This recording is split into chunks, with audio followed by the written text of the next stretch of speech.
Birds are now raised and slaughtered in half the time they were 50 years ago, but now they're twice as big. People like to eat white meat, so they redesigned the chicken to have large breasts.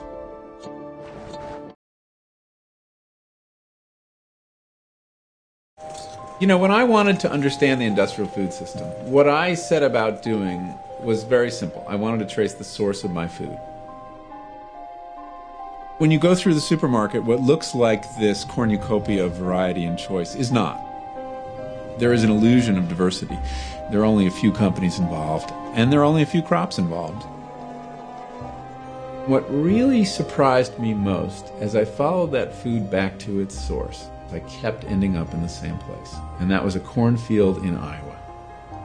So much of our industrial food turns out to be clever rearrangements of corn.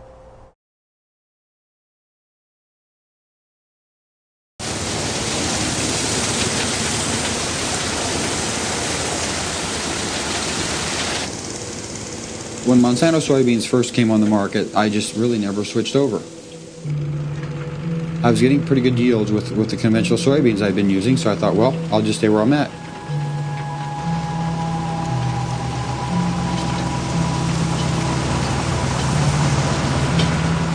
My neighbors all around me are all GMOs.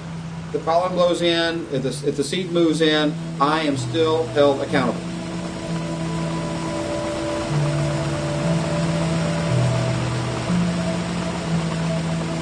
When you genetically modify a crop, you own it. We've never had this in agriculture.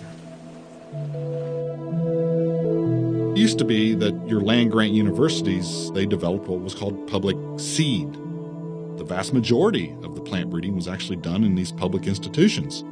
Monsanto is very much like Microsoft.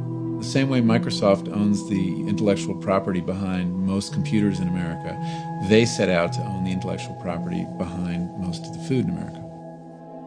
Public plant breeding is a thing of the past. There virtually are no public seeds anymore.